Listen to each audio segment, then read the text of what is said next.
সময় থেমে থাকে না, তেমনি এই শ্রাবণ মাসও থেমে থাকবে না। শ্রাবণ মাসের লাস্ট সোমবার অর্থাৎ শেষ সোমবার, এই শ্রাবণ মাসের শেষ সোমবারে যারা ব্রত রেখেছেন তারা অবশ্যই ব্রতকথা পাঠ কিংবা শ্রবণ করুন। কারণ ব্রতকথা পাঠ না শ্রবণ করলে আপনি কিন্তু ব্রত সম্পূর্ণ করতে পারবেন না। হিন্দু শাস্ত্রে রয়েছে আমরা যে কোনো ব্রত করি না কেন সেই ব্রত তখনই সম্পূর্ণ হবে যখন কিনা আমরা সেই ব্রতের ব্রত মাহাত্ম্য কথা পাঠ কিংবা শ্রবণ করব। তো তার জন্য অর্থাৎ ব্রত সম্পূর্ণ করার জন্য আপনাকে অবশ্যই এই ব্রত কথা পাঠ করতে হবে এবং শ্রবণও করতে হবে। পাঠ করার জন্য এই ভিডিও স্ক্রিনে নজর রাখবেন যাতে করে আপনারা পাঠ করতে পারেন। তার জন্য আমি এই ভিডিও স্ক্রিনের মধ্যে লিখিত রূপে আপনাদের সঙ্গে শেয়ার করছি শ্রাবণ সোমবারের ব্রত কথা। তো চলুন শুরু করা যাক। পুরাকালে অমরপুর নামে একটি নগরে এক ধনী ব্যবসায়ী বসবাস করতেন। দূর দূরান্তে তার নাম, যশ, ব্যবসা ছড়িয়ে পড়েছিল। ঐশ্বর্য, যশ, মান, সম্মান সমস্ত কিছু থাকা সত্ত্বেও সেই ব্যবসায়ী ছিল অত্যন্ত একজন দুঃখী মানুষ, কারণ তিনি ছিলেন নিঃসন্তান। দিন রাত তিনি একটি বিষয়ে চিন্তা করতেন যে তার এই বিপুল ঐশ্বর্য, ধন সম্পদ তার মৃত্যুর পর কে দেখাশোনা করবে। তাই সন্তান লাভের আশায় তিনি সমস্ত কিছুই করতে রাজি ছিলেন।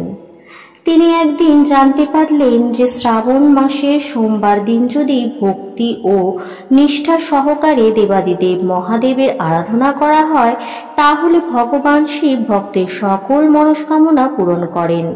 যথাবিধি মেনে তিনি সন্ধ্যাবেলায় শ্রাবণ সোমবারের দিন ভগবান শিবের অত্যন্ত নিষ্ঠা এবং ভক্তি সহকারে পূজা করলেন।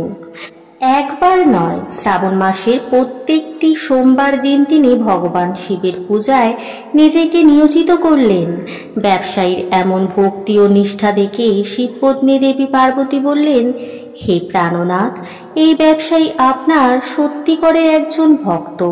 শ্রাবণ মাসের প্রত্যেকটা সোমবার দিন যথাবিধি মেনে আপনার পূজা করছে, তাই এই ব্যবসায়ীর মনোকামনা আপনার অবশ্যই পূরণ করা প্রয়োজন।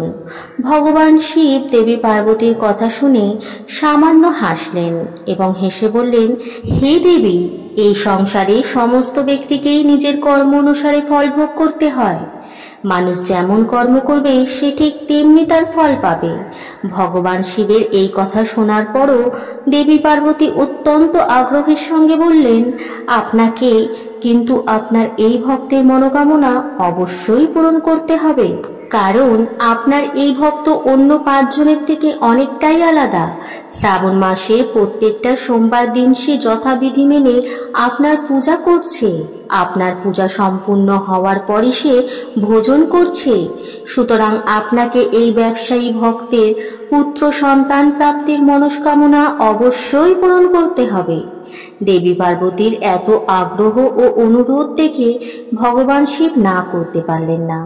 তিনি বললেন, ঠিক আছে, আমি এই ব্যবসায়ীকে পুত্র সন্তান প্রাপ্তির বরদান করছি, কিন্তু তার এই সন্তান 16 বছরের অধিক বা বেশি জীবিত থাকবে না। শ্রাবণ মাসের শেষ সোমবার ব্রত শেষ হবার পর সেই ব্যবসায়ীটি সেই রাতে ভগবান শিবের স্বপ্নে দর্শন লাভ করলেন। স্বপ্নে ভগবান শিব তাকে পরিষ্কারভাবে জানালেন তাকে তিনি পুত্র সন্তানের বরদান দিচ্ছে, কিন্তু তার এই পুত্র কেবল 16 বছর পর্যন্ত জীবিত থাকবে। ভগবান শিবের কাছ থেকে এই রূপ বরদান পেয়ে ব্যবসায়ী খুশি তো হলেন, তবে পুত্র যেহেতু অল্পায়ু নিয়ে জন্মাবে তার জন্য চিন্তিত হলেন। মাস কয়েক পর তার ঘরে ফুটফুটে একটি পুত্র সন্তান জন্ম নিল। ব্যবসায়ীটির ঘর খুশিতে ভরে গেল। যথেষ্ট ধুমধামের সঙ্গে সন্তান আসার খুশি প্রকাশ করার জন্য উৎসবের আয়োজন করা হলো, কিন্তু ব্যবসায়ীটি খুব একটা খুশি ছিলেন না, কারণ তার এই পুত্র যে অল্পায়ু নিয়ে জন্মগ্রহণ করেছে তিনি এই কথা এখনো পর্যন্ত গোপনে রেখেছেন। আর ঘটনাচক্রে সেই পুত্র সন্তানের নামকরণ করা হলো অমর নামে। ছোট্টবেলা থেকেই সেই পুত্রকে দান, ধ্যান, তপ এবং পূজা অর্চনা শেখানো হলো। আর ব্যবসায়ীটি প্রত্যেক বছর শ্রাবণ মাসের সোমবারের ব্রতের সঙ্গে সঙ্গে 16 সোমবারের ব্রতও রাখতে শুরু করলেন। এরপর ব্যবসায়ীটির ছেলে অমরের যখন বয়স হলো 12 বছর, তখন ব্যবসায়ীটি তাকে শিক্ষা প্রদানের উদ্দেশ্যে তার মামার সঙ্গে বারাণসীতে পাঠালেন এবং যাবার সময় বলে দিলেন যে স্থানে শিব মন্দির দেখতে পাবে সেখানে ভগবান শিবের পুজো করবে এবং ওই স্থানে যারা দিন দুঃখী মানুষ আছে তাদের সেবা করবে এবং ভোজন করাবে, তার সঙ্গে ব্রাহ্মণকেও ভোজন করাবে। এইভাবে মামা ভাগ্নে বারাণসীতে যাবার পথে একটি নগরে প্রবেশ করল। যেই দিন প্রবেশ করলো সেই দিন সেই নগরের রাজার মেয়ের বিয়ে, কিন্তু যে রাজার ছেলে সেই মেয়েকে অর্থাৎ রাজকন্যাকে বিয়ে করতে এসেছে সেই রাজার ছেলের এক চোখ ছিল অন্ধ, আর এই বিষয়টি সে গোপন রেখেছিল। পথের মধ্যে সেই ব্যবসায়ীটির সুন্দর ছেলেটিকে দেখতে পেয়ে সেই রাজার এক কুবুদ্ধি জাগরিত হলো। সে ফন্দি করলো তার ওই অন্ধ ছেলের পরিবর্তে এই ব্যবসায়ীর ছেলেটিকে নিজের ছেলে বলে পরিচয় দেবে। তারপর বিবাহ শেষ হয়ে গেলে সেই ব্যবসায়ীর ছেলেটিকে তাড়িয়ে দিয়ে সেই রাজ্যের রাজার মেয়েটিকে নিজের রাজ্যে নিয়ে যাবে। প্রাণের ভয়ে ব্যবসায়িক ছেলেটি তখন মুখে কিছু না বললেও বিবাহের পর রাজকুমারীর শাড়ির আঁচলে সুযোগ বুঝে লিখে দিয়ে যায় যে তোমার সঙ্গে তো আমার বিবাহ হলো, কিন্তু বিয়ের পর যেই রাজকুমারের সঙ্গে নিয়ে যাওয়া হবে সেই রাজকুমারের আসলে এক চোখ অন্ধ। আমি তো বারাণসীতে শিক্ষা গ্রহণ করতে যাচ্ছি।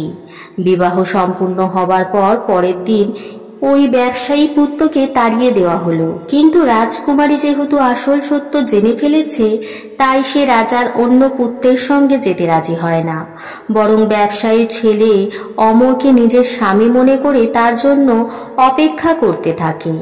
অন্যদিকে অমর এবং তার মামা শেষ পর্যন্ত বারাণসীতে উপস্থিত হয়। সেখানে 4 বছর ধরে অমর শিক্ষা গ্রহণ করে এবং যখন তার 16 বছর পূর্ণ হয় সেই দিন ভগবান শিবের স্বপ্নাদেশ সত্য হয়, অর্থাৎ অমরের মৃত্যু হয়। ছেলের মৃত্যুর সংবাদ পেয়ে ওই ব্যবসায়ী ও তার স্ত্রী অন্নগ্রহণ পরিত্যাগ করেন। এই ঘটনায় শিবপত্নী দেবী পার্বতী অত্যন্ত ভগবান শিবের প্রতি ক্রুদ্ধ হন। দেবী ভগবান শিবের উদ্দেশ্যে বললেন, যে ব্যক্তি আপনার সারা জীবন ধরে নিষ্ঠা ও ভক্তি সহকারে পুজো করল, যার পুত্র একইভাবে আপনার পুজো করে আসছে, তার প্রতি আপনি এইরূপ বিরূপ হলেন কিভাবে? ভগবান শিব বললেন, এ তো বিধির বিধান, যা হওয়া তা হবেই।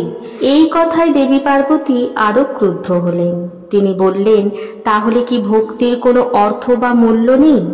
এরপর থেকে তো কোনো ব্যক্তি আর ভক্তির প্রতি বিশ্বাস রাখবে না। ভগবান শিব দেবী পার্বতীর এইরূপ আগ্রহ দেখে শেষ পর্যন্ত সেই ব্যবসায়ী পুত্র অমরকে জীবিত করলেন। ব্যবসায়ী পুত্র অমরের শিক্ষা সমাপ্ত হওয়ার পর যখন নিজের বাড়ি ফেরার পথে যাত্রা শুরু করলেন, সেই সময় পথের মধ্যে সেই প্রতিজ্ঞারত রাজকুমারীকে ও রাজার বিপুল ধনসম্পত্তি নিয়ে নিজের নগরে প্রবেশ করলেন।